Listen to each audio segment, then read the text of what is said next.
Hello students, this is Kamrul Hoda from Kareem City College, Department of Computer Science। उम्मीद है आप लोग घर में अपने घरों में सेफ होंगे और आपका जो सबसे इम्पॉर्टेंट काम है जो कि पढ़ाई है उसको आप कंटिन्यू किए होंगे। तो और जो वीडियो लेक्चर हम लोग भेज रहे हैं उसका पूरा फ़ायदा उठा रहे हैं, तो उसी को आज हम लोग कंटिन्यू और करेंगे। तो लास्ट देखिए, हम लोग लास्ट वीडियो में हम आपको फंक्शन प्रोग्रामिंग बता रहे हैं। तो एक फंक्शन का प्रोग्राम बताए थे, उसका कॉन्सेप्ट बताए थे, फंक्शन है क्या और how to write a program by using function. देखिए लास्ट टाइम प्रोग्राम क्या लिखे थे, WAP in C++ to find area of triangle using function. तो इसमें हम बताए थे कि इसमें फंक्शन के थ्रू इस प्रोग्राम को कैसे बनाए थे। तो फंक्शन का 3 स्टेट्स आपको बताए थे, डिक्लेरेशन है ना, डिक्लेरेशन को प्रोटोटाइप भी बोलते हैं, कॉलिंग जिसको इन्वोक भी बोला जाता है, कॉलिंग ऑफ फंक्शन और कोडिंग ऑफ फंक्शन या उसका डेफिनेशन। तो हम लोग मेन से पहले उसको मेन फंक्शन से पहले डिक्लेयर किए थे, लेकिन ऐसा कोई हार्ड एंड फास्ट रूल नहीं है कि मेन से पहले ही डिक्लेयर करना, मेन फंक्शन के अंदर भी डिक्लेयर किया जा सकता है। ठीक है, तो मेन फंक्शन से पहले उसको डिक्लेयर किए थे और मेन के अंदर उसको कॉल किए थे। ठीक है, और इसका जो कोडिंग पार्ट है जिसको हम लोग डेफिनेशन बोल रहे हैं, ये ऑलवेज मेन फंक्शन के बाहर लिखे थे। देखिए मेन यहाँ पर ओपन हुआ, करली ब्रैकेट, ये मेन क्लोज हो गया। ठीक है, ये AOT का ये आपका डेफिनेशन पार्ट यहाँ पर लिखा हुआ था, ये हम लोग लास्ट पढ़े थे। ठीक है, तो इसका डेफिनेशन या कोडिंग पार्ट में क्या, एरिया ऑफ ट्रायंगल निकालना है। तो एरिया ऑफ ट्रायंगल बराबर क्या होता है, half into base into height. तो इसलिए B और H लिए थे और एक एरिया लिए थे, B और H में इनपुट करा के ये हम लोग एरिया निकाल के उसको प्रिंट किया था। तो इसमें 3 मतलब हम लोग मेन बात ये किए थे कि फंक्शन से प्रोग्राम बनाने के लिए फंक्शन के थ्रू हम लोग को डिक्लेयर करना पड़ेगा फंक्शन को कॉल करना पड़ेगा मेन के अंदर, और मेन के बाहर उसका कोडिंग लिखना पड़ेगा। ठीक है, इसमें सबसे मेन पार्ट क्या है कि जो कोडिंग पार्ट होगा ऑलवेज मेन फंक्शन के बाहर होगा। ठीक है, और कॉलिंग जो है जहाँ पर कॉल कर रहे हैं मेन के अंदर कॉल कर रहे हैं। ठीक है, तो जनरली मेन के थ्रू कॉल किया जा सकता है, लेकिन ऐसा कोई ज़रूरी नहीं है कि मेन ही फंक्शन कॉल करेगा।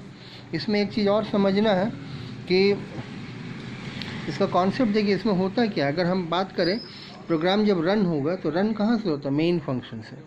तो मेन फंक्शन में आया तो पहला क्या लाइन क्या लिखे, क्लियर स्क्रीन, ये लाइन एग्जीक्यूट हुआ।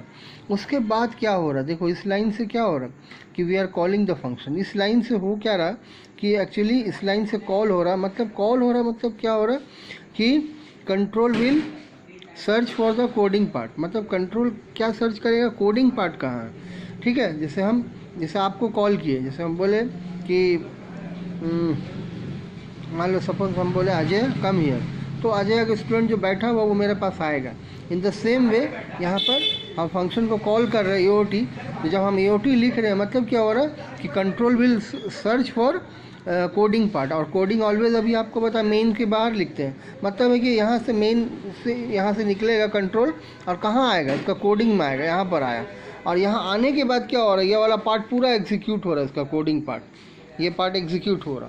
और एग्जीक्यूट होने के बाद जब ये फंक्शन मेरा क्लोज हो गया, ये पार्ट पूरा एग्जीक्यूट हुआ, इसका कोडिंग पार्ट, और अगेन फिर क्या हो रहा है, ये बैक हो जाएगा। ठीक है, वापस बैक हो जाएगा, कहाँ जाएगा, उसके बाद वाला लाइन में यहाँ पर आया। बात समझ में आ रहा, देखिए क्या हम बोले, जब हम फंक्शन को कॉल कर रहे हैं मेन के अंदर हम कॉल कर रहे हैं, तो जैसे कॉल कर रहे हैं तो control will go to the coding part, जिसको डेफिनेशन पार्ट बोलो, मतलब कंट्रोल यहाँ से निकल गया। ठीक है ना, यहाँ निकल गया। अब यहाँ कोडिंग पार्ट में आया है तो इसका कोडिंग वाला पार्ट, मतलब ये जो अंदर में लिखा हुआ है करली ब्रैकेट ओपन जो हो रहा है लास्ट में बंद हो रहा है, इन बिटवीन जो भी पार्ट है these are the coding of function या बॉडी ऑफ फंक्शन, ये एग्जीक्यूट हो रहा। तो ये एग्जीक्यूट होने के बाद ठीक है, control will back to the main function या कॉलिंग फंक्शन, जहाँ से हम लोग जहाँ से कॉल किए थे, कहाँ से कॉल किए थे, मेन फंक्शन से। तो ये कंट्रोल वापस चला जाएगा कहाँ, मेन फंक्शन में, और जाके फिर ये उसके बाद वाला लाइन एग्जीक्यूट कर रहा है गेट CH, और ये मेन फंक्शन बंद हो रहा है। मतलब अगर हम लोग एक ऑर्डर में बात करें तो पहले मेन फंक्शन लिखा हुआ, उसके बाद एरिया ऑफ ट्रायंगल लिखा हुआ। लेकिन आप यहाँ पर देखिए मेन के अंदर गेट CH के ऐसा थोड़ी है कि पहले मेन एग्जीक्यूट हो रहा फिर यहाँ पर आ रहा, नहीं, मेन के अंदर जहाँ पर हम कॉल कर रहे हैं control will jump to the coding part, और ये कोडिंग पार्ट में जंप करके आ रहा है, उसके बाद ये कोडिंग पार्ट एग्जीक्यूट होके again control will back to the calling function. ठीक है, जहाँ से कॉल हुआ था, मतलब मेन फंक्शन से कॉल हो रहा, तो यहाँ पर वापस आ रहा। तो यहाँ पर एक चीज़ और समझना है, देखिए यहाँ पर लिखे हैं सम मोर कॉन्सेप्ट्स ऑन फंक्शन।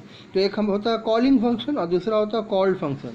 जैसे अभी हम देखिए ये AOT को कॉल कर रहे हैं, किसके थ्रू कॉल कर रहे हैं? मेन के अंदर कॉल कर रहे हैं। जैसे आई एम कॉलिंग अजय, तो जब यहाँ पर दो आदमी कॉल कर रहा, तो यहाँ पर दो आदमी इन्वॉल्व है कॉलिंग में, एक कॉल करने वाला, दूसरा जिसको कॉल किया जा रहा है।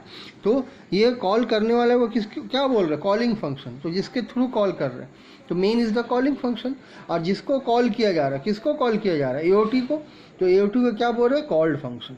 ठीक है, तो यहाँ पर दो चीज़ आपको समझ में आया। एक कॉलिंग फंक्शन, तो कॉलिंग फंक्शन हम मेन को बोल रहे हैं, क्यों? बिकॉज मेन के थ्रू कॉल हो रहा है। और जिस फंक्शन को कॉल किया जा रहा है, AOT को कॉल कर रहे हैं, तो डैट इज़ कॉल्ड, उसको हम लोग क्या बोलेंगे? Called function. यहाँ तक क्लियर है? ठीक है। अब देखिए इसमें एक चीज़ और समझना है, इसका और कॉन्सेप्ट क्या है कि why we need a function. ठीक है, हम लोग फंक्शन का क्या ज़रूरत क्यों है? ये प्रोग्राम को तो हम ऐसे भी लिख सकते हैं, विदाउट यूजिंग फंक्शन भी लिख सकते हैं, बट हम लोग फंक्शन लेके क्यों बना रहे हैं? देखिए इसका एडवांटेज इसको समझना है। तो यहाँ पर समझिए, सपोज़ करो मेन में हम कोई प्रोग्राम लिख रहे हैं, ठीक है, कोई प्रोग्राम हम लिख रहे हैं, और इस प्रोग्राम में सपोज़ करो we are finding the area of triangle. हमको यहाँ पर एरिया ऑफ ट्रायंगल निकालना। मान लो एक प्रोग्राम के अंदर हमको 3 बार एरिया के 1 2 3 बार हम एरिया ऑफ ट्रायंगल निकाल रहे हैं। तो हम कर क्या रहे हैं? देखिए इसमें होता क्या कि जो कोडिंग पार्ट है वो मेन के बाहर लिखा हुआ, ये AOT मेरा है ना, कोडिंग पार्ट यहाँ डेफिनेशन हम बाहर लिख लिए। तो जब भी कॉल हो रहा, अभी आपको बताया जब कॉल हो रहा तो कंट्रोल क्या हो रहा है? उसका कोडिंग में आके ये एग्जीक्यूट करके वापस हो जा रहा। तो यहाँ पर वही है कि जब हमको ज़रूरत पड़ा एरिया ऑफ ट्रायंगल निकालने का, तो हम क्या किए? कॉल कर दिए। तो कंट्रोल जंप करेगा, कहाँ पर आएगा? कोडिंग में आएगा, यहाँ पर आया, और ये एग्जीक्यूट करके वापस बैक हो जाएगा। ये वापस यहाँ पर बैक हो रहा, बात समझ में आ रहा? और बैक होने के बाद क्या हो रहा? फिर ये मेरा प्रोग्राम एग्जीक्यूट हो रहा। फिर इस लाइन से जैसे कॉल हुआ, फिर यहाँ से फिर निकला, फिर कहाँ आया? फिर कोडिंग में आया, फिर ये एग्जीक्यूट किया, फिर वापस चला गया। इस तरह से ये प्रोग्राम, मतलब ये है कि अगर हम 3 बार कॉल कर रहे हैं तो है ना, जब जैसे कॉल हो रहा कंट्रोल कोडिंग में आके ये एग्जीक्यूट करने के बाद कंट्रोल वापस जा रहा, फिर ये प्रोग्राम कंटिन्यू आपका। यहाँ पर भी ज़रूरत हो तो हम सिर्फ क्या किए? कॉल किए। कॉल करने के लिए क्या करना पड़ता है? सिर्फ फंक्शन का नाम लिखना पड़ता है। तो हम एक प्रोग्राम में 3 बार कॉल कर सकते हैं, 300 बार कॉल कर सकते हैं, लेकिन जो कोडिंग हम एक ही बार लिख के रखे हैं। तो इससे एडवांटेज क्या हो रहा है? इससे एडवांटेज ये हो रहा है कि प्रोग्राम का लेंथ कम हो जा रहा है। अगर सपोज़ कीजिए आप फंक्शन के थ्रू नहीं कर रहे हो, तो ये कोडिंग पार्ट यहाँ पर भी लिखना पड़ेगा। ठीक है, मान लो 6 लाइन का कोडिंग है, तो ये 6 लाइन यहाँ, 6 लाइन यहाँ, 6 लाइन यहाँ, 18 लाइन आपका बढ़ गई। और अगर हम कोडिंग नहीं लिख रहे तो 1 2 3 ही लाइन लिख रहे हैं। मतलब ये है कि 15 लाइन आपका सेव हो रहा है। तो सिंपल आपको बता रहे हैं, लेकिन रियल लाइफ में क्या होता है? बहुत बड़ा जब कोडिंग हम लोग लिखते हैं तो वहाँ पर 1000 ऑफ लाइन सेव होता है। तो this is the advantage of having a function. ठीक है, उम्मीद है आपको समझ में आ रहा होगा। ठीक है, ये कॉन्सेप्ट है। तो इसको हम लोग फंक्शन का और भी बहुत सारा प्रोग्राम करने वाले हैं, नेक्स्ट इसको हम लोग देखेंगे। ठीक है, उम्मीद आपको ये समझ में आया होगा। Okay, thank you.